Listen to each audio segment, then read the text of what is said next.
silence where a heartbeat should drum. One pill swallowed, and the world tilts. Walls breathe, time fractures. A child's voice whispers from the vents. She reaches for the bottle empty. The antidote? A lie. When the next dose wears off, will she still know which life is real? Chapter 10. The Norm. Who is it? Klein was thinking about the mysterious suicide of the original owner of this body and the unknown danger he might encounter when he heard the sudden knock on the door. He subconsciously opened the drawer, took out the revolver, and asked vigilantly. The other party was quiet for 2 seconds before a slightly sharp voice in Awa's accent replied, "It's me, Mountbatten, bitch." Mountbatten. The voice paused for a moment before adding, "The police. Bitch Mountbatten." When Klein heard this name, he immediately thought of the owner of this name. He was the policeman in charge of the street where the apartment was located. He was a rude, brutal, hands-on man. But perhaps only such a man could be a deterrent for alcoholics, thieves, part-time thieves, villains, and hooligans. And his unique voice was one of his trademarks. "Okay, I'll be right there," Klein responded loudly. He had planned to put the revolver back into the drawer, but thinking that he had no idea why the police were outside and that they might search the room or do other things, he cautiously ran to the stove where the flames had already been extinguished and put the revolver in it. Then he picked up the coal basket, shook a few pieces into the stove, covered the gun, and finally placed the kettle over the stove to conceal everything. After doing all of that, he tidied up his clothes and quickly approached the door and murmured, "Sorry, I just had a nap." Outside the door stood 4 policemen in black and white checkered uniforms with peaked caps. Bitch Mountbatten, the one with a brown beard, coughed and said to Klein, "These 3 inspectors have something to ask you." "Inspectors?" Klein looked at the shoulder badges of the other 3 reflexively and found that 2 of them had 3 silver hexagons and 1 had 2, both of which looked superior to Bitch. Mountbatten, who had only 3 chevrons. As a history student, Klein did little to no research into the ranks of police epaulets, except that Bitch Mountbatten often boasted of being a senior sergeant. So these 3 are inspectors? Influenced by conversations with Benson, Welch, and his classmates, Klein had the common sense to make way and point into the room. "Please come in. How might I help you?" The leader of the 3 inspectors was a middle-aged man with sharp eyes. He seemed to be able to read the mind of a person and make them fearful. His eyes were wrinkled, and the edge of his hat revealed light brown hair. He looked around the room and asked in a deep voice, "Do you know Welch McGovern? What's wrong with him?" Klein quivered and blurted back, "I'm the one asking the questions." The dignified middle-aged police inspector had a stern look in his eyes. The inspector next to him, also wearing 3 silver hexagons, looked at Klein and smiled gently. "Don't be nervous. It's just a routine questioning." This policeman was in his 30s, with a straight nose and gray eyes that, like a lake in an ancient forest that no one visited, gave him an indescribable sense of depth. Klein took a breath and organized his words. "If you mean Welch McGovern, the graduate of Coy University from Constant, then I'm sure I know him. We are classmates with the same mentor, Senior Associate Professor Quentin Cohen." In the Lowen Kingdom, professor was not only a professional title, but also a position, just like the combination of professors and department deans on Earth. That meant there could only be 1 professor in a university's department. If an associate professor wanted to become professor, they had to wait for their superior to retire or force out their superior with their abilities. As talents needed to be retained, the kingdom's Higher Education Commission had added senior associate professors in the 3-level system of lecturers, associate professors, and professors after years of observation. This title was given to anyone with high academic achievements or with enough seniority but did not make it to the position of professor. At this point, Klein looked into the eyes of the middle-aged police inspector and thought for a second. "To be honest, our relationship is quite good." During this period, I met with him and Naya frequently to interpret and discuss the Fourth Epoch notebook that belonged to him. Inspectors, did something happen to him? Instead of answering, the middle-aged police inspector looked sideways at his gray-eyed colleague. The inspector with the peaked cap and ordinary looks replied mildly, "I'm sorry, Mr. Welch has passed away." What? Despite having some hunches, Klein could not help but shout out in astonishment. Welch died just like the original owner of this body. That is a little scary. What about Naya? Klein questioned hurriedly.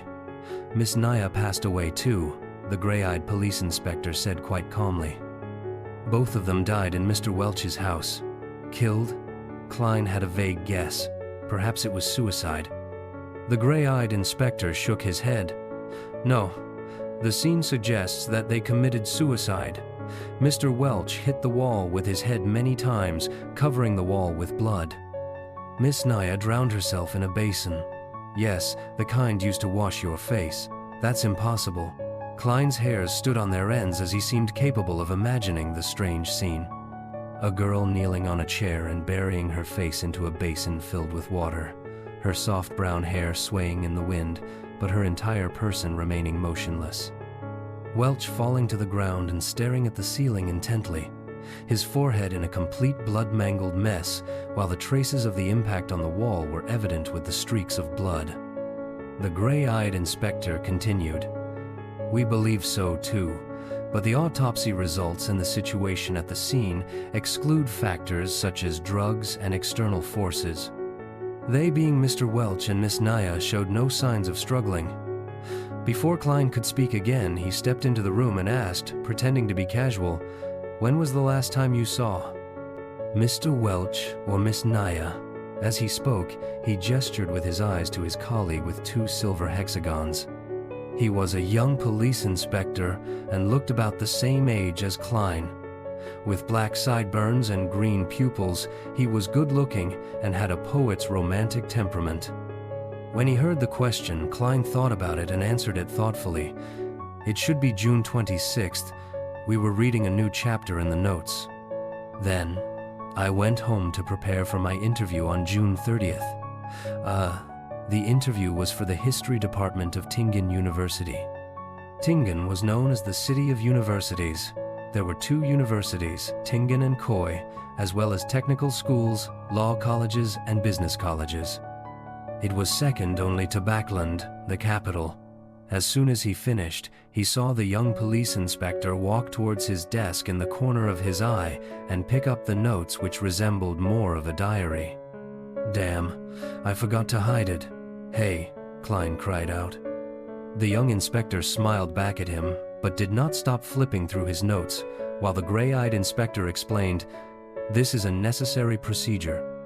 At this time, Bitch Mountbatten and the dignified middle-aged police inspectors were just watching without interrupting or assisting in the search. "Where are your search warrants?" Klein had intended to question them, but on second thought, the judicial system of the Lowen Kingdom did not seem to have such a thing as search warrants. At least he did not know if there was one. After all, the police force had only been established for 15 or 16 years. When the original owner of this body was still a child, they were still called public security officers. Klein couldn't stop it. He watched the young inspector flip through his notes, but the gray-eyed inspector did not ask any questions. "What is this strange thing?" The young police inspector turned to the end of the notes and suddenly asked, "And what does this mean?" "Everyone will die, including me. Isn't it common sense that everyone dies except for deities?" Klein was prepared to quibble, but it suddenly occurred to him that he had planned to connect with the police in case of possible danger, but he had no reasons or excuses. He made a decision in less than a second. Putting his hand over his forehead, he answered painfully, "I have no idea. I really have no idea. When I woke up this morning, I felt I wasn't quite right, as if I had forgotten something. It's especially true for whatever happened recently. I don't even know why I had written such a sentence. Sometimes, being frank was the best way to solve a problem. Of course, it required skills. There were things that could be said and could not be said, and the order of what was said first mattered. As an expert keyboard warrior, Klein was also good at sophistry. That is ridiculous. Do you think we are fools? Bitch Mountbatten could not help but interject angrily. This is such a bad lie that it insults the intelligence of his and his colleagues. It's better for you to pretend to be mentally ill than to pretend to be an amnesiac. I'm speaking the truth, Klein responded frankly, looking into the eyes of Mountbatten and middle-aged police inspectors. It really could not be more true. Maybe it is, the gray-eyed police inspector said slowly.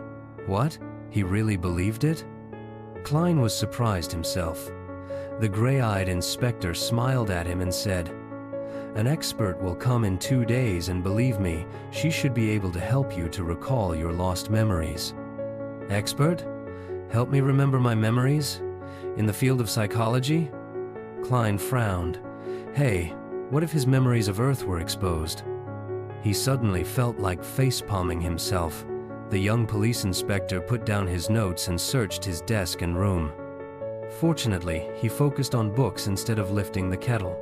Well, Mr. Klein, thank you for your cooperation. We advise that you'd better not leave Tingen for the coming days.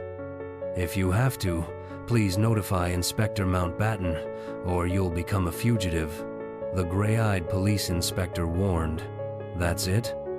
That's it for today? No other questions with deeper investigations? Or taking me back to the police station to torture me for information? Klein was at a loss. Nevertheless, he wanted to solve the odd turn of events brought about by Welch, too. So he nodded. That wouldn't be an issue. The inspectors exited the room one by one, and the young man at the end suddenly patted Klein on the shoulder. It's really nice. Very lucky. What? Klein's face was puzzled.